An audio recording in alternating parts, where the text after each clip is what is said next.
Life-threatening medical issues have been a part of my life since, well, as long as I can remember. And if I had a nickel for every time I heard the phrase, "Hey, I'm praying for you," or some variant of that, I would be so rich that, well, I wouldn't be spending nickels anymore, I'll tell you that much. Don't get me wrong, I'm not saying that it's a bad sentiment, just as long as you mean it when you say it. At one point, I realized that I had said it to 3 different people in 1 week, and I didn't pray for any of them. Now, when I said it, I, of course, intended to do it, but, my week got busy, and we were in the middle of binge watching The West Wing for the 3rd time, and we had people over one night, and, well, I was tired. And before I knew it, 6 days had gone by, and I was standing there staring one of those people in the face, asking them for an update on their situation. And do you know what I said at the end of that conversation? Man, I am so sorry to hear that. I'll be praying for you. Why did I say it again? It was like a compulsion. I couldn't help myself. It was like I had to say it. It's kind of like I'll call you at the end of a date. You have to say it even though you're not intending to do it. Oh, that's never happened to you guys? Nobody? Just me then. Okay.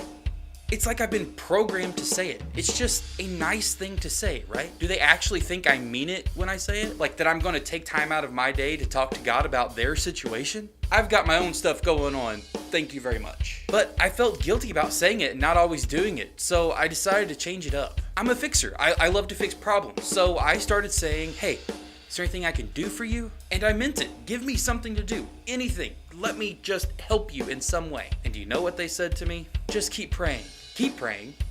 Never started praying in the first place. I mean, I didn't say that out loud to them or anything. I didn't want them thinking I was less Christian or something. As a follower of Jesus, I know that prayer is supposed to be a critical part of my life, but can I be totally honest with you? It's boring. There, I said it and now I instantly regret it because I feel like I heard a collective gasp coming from the internet.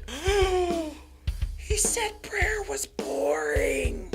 You're just sitting there, quietly, talking to God about things that you already know He knows about. I want to get up and do something about it. I want to be the hands and feet of Jesus in this world and do something. I mean, frankly, if someone keeps telling me about something I need to do over and over and over again, I'm going to get a little annoyed. My kids prove this to me all the time. I don't want to annoy God, do you? Anyway, once I realized I was doing this, I started looking at how I was praying in general. I discovered that my prayers had become repetitive, formal communication with God that felt more like a press release or a news bulletin than a heartfelt conversation. So I decided just to scrap everything I knew about prayer and start over. I stopped praying before meals. I stopped praying before bed. When I did pray aloud with others, I stopped trying to sound super spiritual and just prayed with as much honesty and transparency as I could. And it felt weird and awkward, and I stumbled over myself trying to speak normally to God. I broke my prayer life so that I could take the pieces of it to God and ask Him to rebuild it. I read a couple of books on prayer and searched the scriptures for weeks so I could get my head on straight. And after a while, I really felt free. I no longer felt like a hypocrite or a fake Christian when I prayed. I trained myself to stop saying, "I'll pray for you," and just started doing it right there in the moment when the request was made, wherever it was made. I stopped trying to make my prayers sound holy and official and just began asking God to bring comfort and clarity, to change the situation, to give strength and courage, and to reveal ways that I could tangibly make a difference in the situation. Because I really do believe in the power of prayer, and saying a quick, mindless prayer once in a while does not follow the example that Jesus set for us. But it's just so easy to start praying by the numbers. Now, even though I'm not entirely happy with my prayer life, I am much closer to where I want it to be than I was before. I stopped talking about praying about things and actually started praying about them. Sometimes I get up at 2 o'clock in the morning and pray. Sometimes it's just in the afternoon. Sometimes it's when I want to drive. So if you pass me on the road and I look like I'm talking to myself, I promise you, most of the time I'm not. Most of the time. Romans chapter 12, verse 12 says, "Rejoice in hope, be patient in affliction, be persistent in prayer." Saying you are going to eat does not give you nourishment, and saying you are going to pay your bills does not keep you out of debt.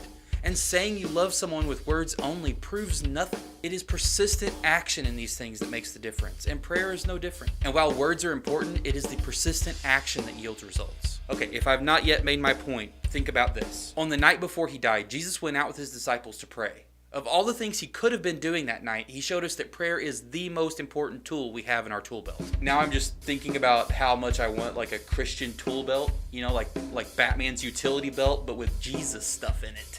I always think about, what if we talk to other people in the same way that we talk to God, like repeating his name over and over and over again, kind of as filler when we're trying to figure out what to say. Like, hey Pete, really enjoyed that fishing trip, Pete. It was really awesome, Pete, and thank you so much, Pete, for inviting me, Pete, and it was great. We should do it again sometime, Pete. Like, I think you'd get slapped or something.